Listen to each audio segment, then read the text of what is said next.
Noticias. Lo que pasa en el mundo.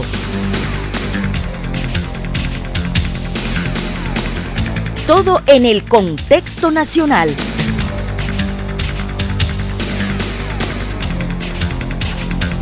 Noticiero en línea, una producción más de Radio Corporación. Hola, ¿qué tal? Bienvenidos a esta edición de mediodía de su noticiero en línea, una producción más de Radio Corporación. Agradecemos su sintonía a esta transmisión en vivo y los invito a que nos dejen sugerencias y comentarios. A continuación les presentamos nuestros titulares.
Para el epidemiólogo Álvaro Ramírez, el gobierno de Ortega ha tomado una actitud arbitraria con respecto a la presentación de los datos de la evolución de la pandemia en Nicaragua, ya que esta no corresponde con los modelos de otros países ni con lo recomendado por las organizaciones internacionales de la salud.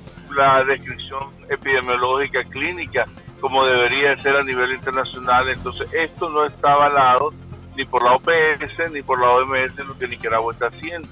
Y la decisión de presentar datos una vez a la semana es una decisión meramente arbitraria del gobierno que no refleja en ningún sentido de humanismo, ni de protección, ni de información y comunicación constante como se recomienda, incluso en el Reglamento Sanitario Internacional, que la comunicación debe ser diario.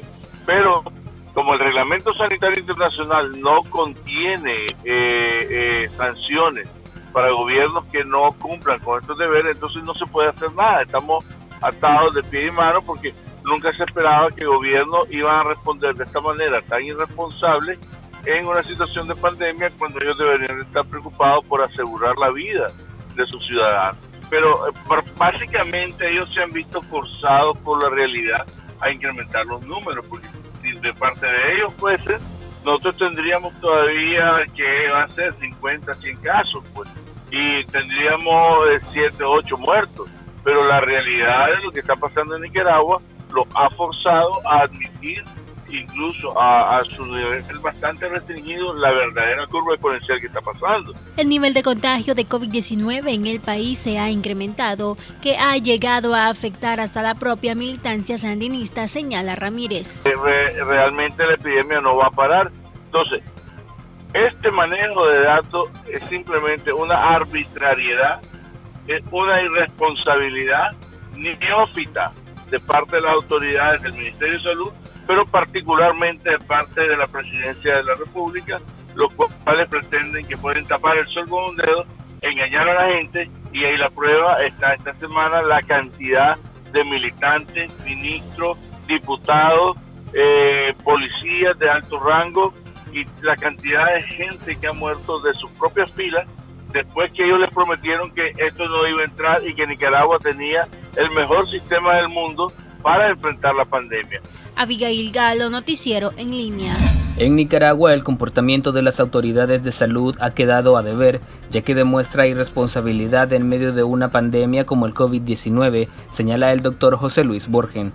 Las pruebas de coronavirus en el país están completamente controladas por el Ministerio de Salud, acción que limita un conocimiento concreto de casos confirmados y del impacto de este patógeno, puesto que ningún hospital o clínica privada está habilitado para hacerlas. Anoche la Cámara Americana de Comercio en Nicaragua, AmCham, emitió un comunicado exigiendo la masificación de pruebas y que otros hospitales, además de los públicos, puedan realizarlas. AmCham señala que las pruebas masivas permiten aislar mejor y tratar a los contagiados. Por su parte, el Dr. Borgen expresa que la centralización de estas pruebas es sinónimo de hermetismo y de un intento falso de normalidad, pues señala que el MINSA pretende mostrar estadísticas favorables para verse como un sistema de salud competente. Esta es una decisión política del gobierno de Nicaragua para tratar de mantener dos cosas. Uno, el secretismo, y dos, minimización de la crisis de la pandemia del coronavirus. Entre menos pruebas se hagan, menos casos confirmados, que son los oficiales para las estadísticas. Y entonces, entre menos casos confirmados existan, tratan de mantener la impresión de que aquí el sistema de salud está fuerte, está funcionando bien y que está controlada la pandemia, lo cual es completamente falso. Javier Bermúdez, Noticiero en Línea. Esta carta fue escrita y divulgada por presos políticos, especialmente dirigida a la Comisión Permanente de Derechos Humanos.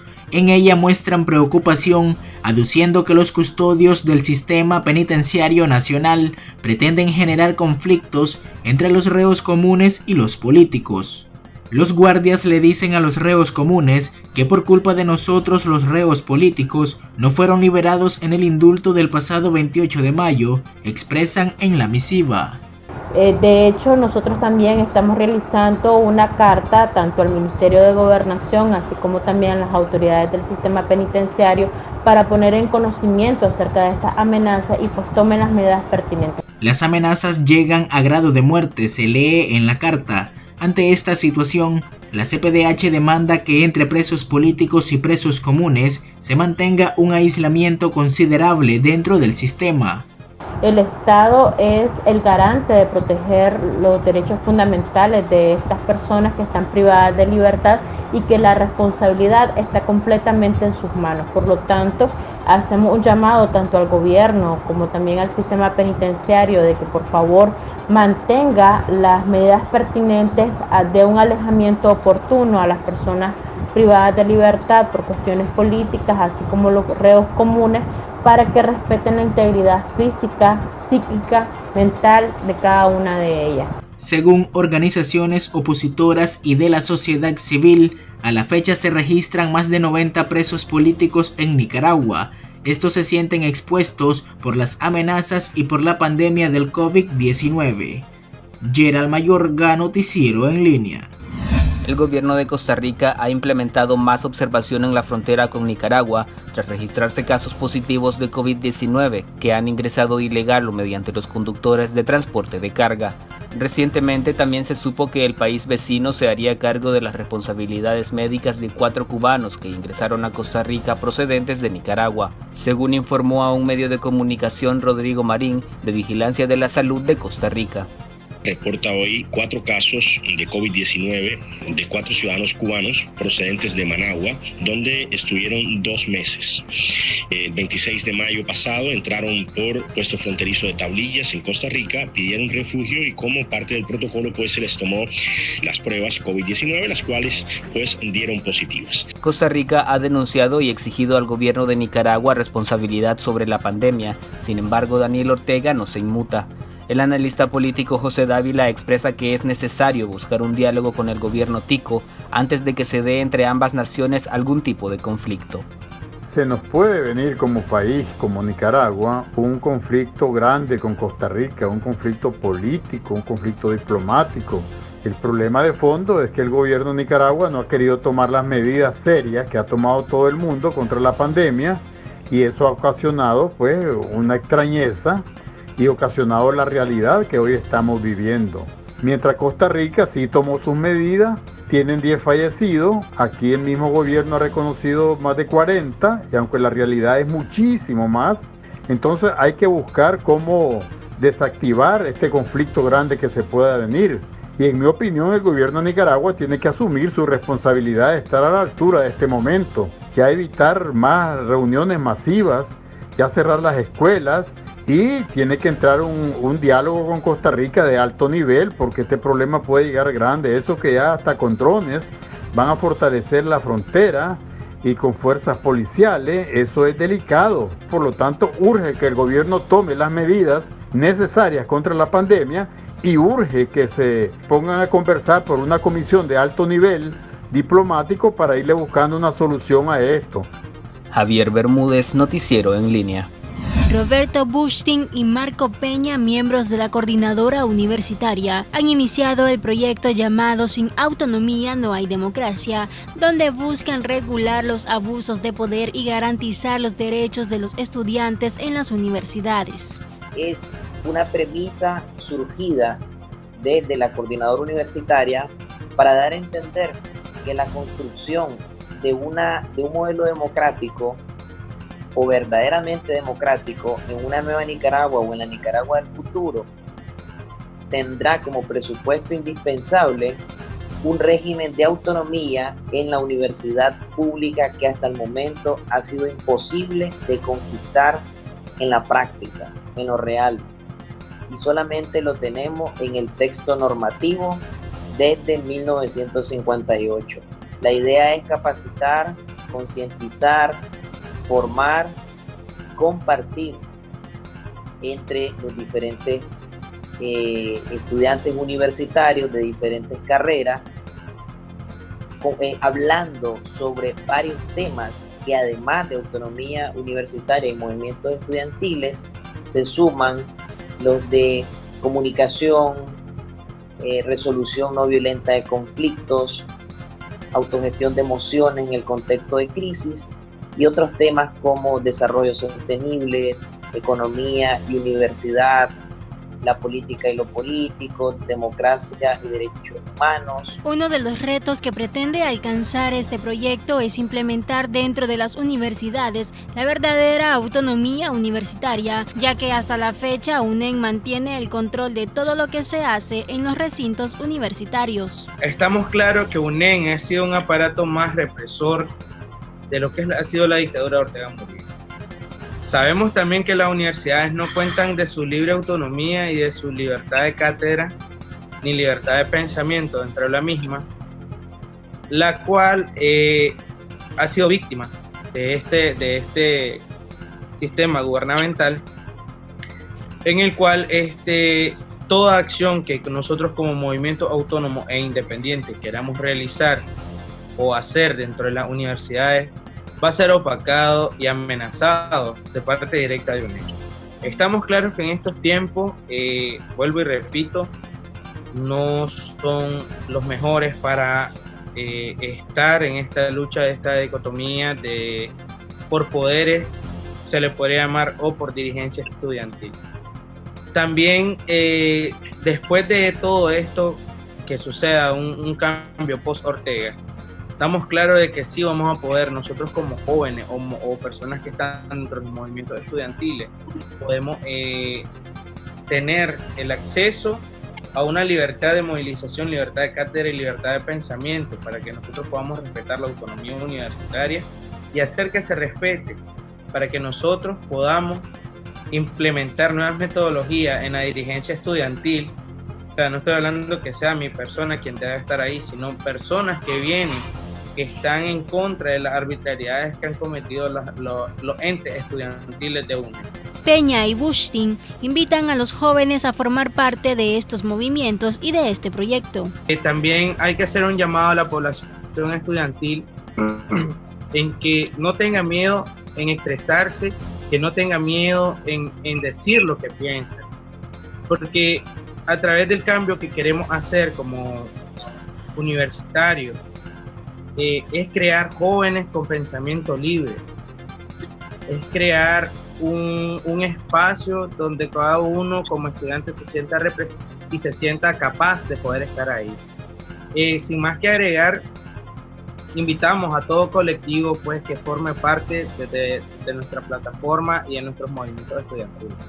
Lean y conozcan la Ley 89, que es la Ley de Autonomía de las Instituciones de Educación Superior, que lean el artículo 125 de la Constitución Política de Nicaragua, que establece la autonomía universitaria, y que estén conscientes de que necesitamos universidades libres, con estudiantes universitarios libres para sociedades libres. Abigail Galo, Noticiero en Línea.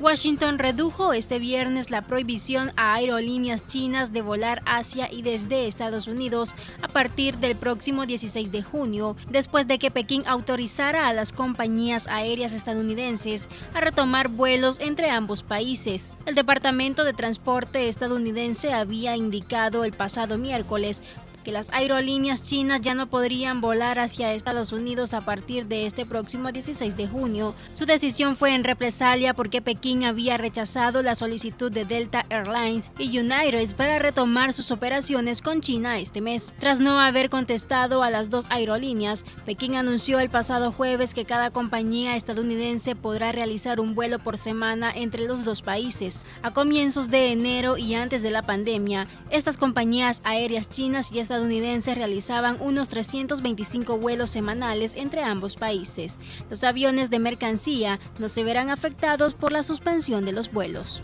En otras informaciones, los investigadores británicos han decidido poner fin a un masivo tratamiento experimental de pacientes diagnosticados con COVID-19, en el que se le administraba hidroxicloroquina, un fármaco desarrollado originalmente contra la malaria. Científicos explicaron que tomaron esta decisión luego de que los resultados iniciales no aportaran ninguna prueba de su efectividad clínica. Hemos revisado los datos y concluimos que no existe evidencia a favor de un efecto positivo de este medicamento en pacientes hospitalizados con COVID-19, manifestó uno de los líderes del tratamiento de prueba. Las autoridades del país ya han comunicado los resultados del experimento a la Organización Mundial de la Salud. Abigail Galo, Noticiero en Línea. La relación entre Bolivia y Nicaragua parece deteriorarse cada vez más desde que Evo Morales salió del poder. El gobierno actual del país sudamericano no comparte la ideología de Daniel Ortega ni sus aliados, por lo tanto las relaciones entre estos países podrían romperse en cualquier momento. Ayer la actual presidente de Bolivia, Janine Áñez, anunció el cierre de 2 de sus embajadas en países adeptos al gobierno anterior. Áñez señaló que se debe a una medida ahorrativa para enfrentar la crisis por COVID-19 en su país. Sin embargo, el experto en relaciones internacionales, Roger Guevara Mena, expresa que la acción podría deberse a querer alejarse de países corruptos ante los ojos de la comunidad internacional. Vamos a ahorrar cerrando 2 embajadas. Cerraremos las embajadas de Bolivia en Irán y en Nicaragua. No tenemos nada contra esos países y pueblos nobles y hermanos que respetamos y son amigos. A este nuevo gobierno no le conviene tener relaciones o no le interesa tener relaciones con países peligrosos, sobre todo que han tenido complicidad con los delitos del pasado gobierno. Evidentemente que es un país que ya con las cuales la República de Bolivia no tiene ningún interés en tener negocios. Pues, además, que son países, en el caso de Nicaragua, que le representan más bien un recuerdo, o sea, que le lastima su reciente pasado histórico, pues, ¿verdad? Por la complicidad que se dio con el gobierno anterior y todo lo que se le señala al expresidente boliviano y sus negocios en el tráfico de la droga, pues. Por otro lado, al momento de concretarse el cierre de la embajada, las operaciones de sus actores podrían seguir a través de representación consular en Nicaragua. Sin embargo, en caso de que esto no ocurra, quienes se verán afectados serán los ciudadanos bolivianos en el país. Creo que en ese caso habría que ver si hay representación consular, porque si hay representación consular, puede perfectamente continuar sin embajada, ¿verdad? O sin embajador, y solamente sería un funcionario que actúa a nivel de consulado o un encargado de negocio, pero en este caso el nivel consular podría ser la continuidad. Ahora, en el caso que no lo hubiera, ¿verdad? Se encuentran los problemas para los ciudadanos bolivianos que se encuentran en Nicaragua, pero eso, digamos, no implica el desconocimiento del Estado como tal, pero sí el desconocimiento de un gobierno con el cual no se quiere tener ninguna relación de amistad ni de negocio. Para Noticiero en Línea les informó Javier Bermúdez. La Organización Internacional del Trabajo ha creado una guía para empleadores de empresas referente a la situación del COVID-19 y a las operaciones que son esenciales y no se pueden suspender en cuarentena. La guía basa en protección de personas en sus trabajos, responsabilidades de empleadores, entre otros. Porque hay actividades que aunque se esté planteando la cuarentena voluntaria, hay actividades, como bien lo dice la guía, que efectivamente no se deben interrumpir. Entonces, por diferentes razones, X y Y razones, no se debe interrumpir, pero eso no significa que no debemos de garantizar y cumplir, y los empleadores en primer lugar, con las obligaciones que tienen en materia de la prevención y de garantizar la salud y las condiciones seguras en el local, en el centro de trabajo. En su más reciente informe sobre el impacto del COVID-19, la Organización Internacional del Trabajo destaca que Centroamérica ha sido la región más afectada en esa materia. Países de ingresos medios y bajos son los que tienen la tasa más alta. En el caso de América Central, un equivalente de pérdida de 1 millón de puestos de trabajo o de trabajos equivalentes a tiempo completo para el primer trimestre, y se prevé que hasta 9 millones de empleos se pierdan en América Central para el segundo trimestre, mucho más que la media de la América Latina. Según la OIT, las pequeñas empresas son las que han resentido mayores pérdidas. Los cuentapropistas, las personas trabajadoras independientes y el sector comercio, tanto al por menor y al por mayor, han sido por mucho los más afectados, en donde además con un agravante o una correlación con respecto a que las personas de trabajadores independientes, del total el 45%, casi la mitad trabajan en el sector comercio. En América Latina la formalización de empleo retrocederá aproximadamente 13 años. Vamos a perder todo lo que avanzamos en materia de formalización en 13 años, es decir, que vamos a regresar probablemente a los niveles del 2000 del 62%. Los datos fueron presentados por especialistas en una conferencia virtual a través de las plataformas digitales del Consejo Superior de la Empresa Privada. Gerald Mayorga, Noticiero en Línea. No resulta extraño el despido del doctor infectólogo Carlos Cuam del Hospital Público Roberto Calderón en Managua, considera Guillermo Inser. El miembro de la Unidad Nacional Azul y Blanco recuerda los antecedentes de médicos despedidos a raíz de los conflictos de abril 2018, donde muchos profesionales de la salud fueron suspendidos por asistir a autoconvocados heridos y criticar la falta de humanismo de las autoridades. Ahora, Juan es el primer galeno despedido por criticar el manejo de la pandemia del coronavirus. De la violación, digamos, de los derechos laborales del personal de salud desde el año 2018. Si vos recordás, durante el levantamiento popular en el 2018, fueron decenas de médicos, de enfermeras, que fueron despedidos sin ninguna razón, solamente por cumplir con su deber de atender a los pacientes, atender a los heridos. Asociaciones médicas independientes de Nicaragua criticaron el despido arbitrario del infectólogo Carlos Cuam y aseguran que su salida del hospital atenta contra la seguridad sanitaria nacional. Es el castigo a quienes quieren cumplir con su deber y se rehúsan, digamos, a poner por encima de la vida de sus pacientes a las obligaciones partidarias que ahora los funcionarios del Estado están obligados a cumplir. En medio de la pandemia, un especialista menos que haya en el sistema de salud pone en riesgo muchas vidas, señala Guillermo Inser. De pacientes que van a llegar ahora a los centros de salud y no van a tener quien los atienda. Y en el caso particular del doctor Cuam, con su especialidad, su experiencia, en este momento realmente fue una decisión criminal. Están exponiendo a la muerte todavía más a muchas personas. Gerald Mayorga, Noticiero en Línea. Hola, ¿qué tal? Les saluda Abigail Galo. Bienvenidos a este espacio informativo de Noticiero en Línea de Radio Corporación para 100% Noticias. De inmediato damos inicio con nuestras principales informaciones. Noticiero en Línea de Radio Corporación cumple hoy, 5 de noviembre, un año de haber sido lanzado como el primer noticiero audiovisual en redes sociales. Javier Bermúdez nos cuenta más. Noticias.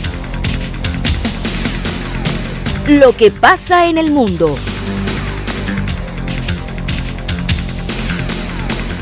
Todo en el contexto nacional.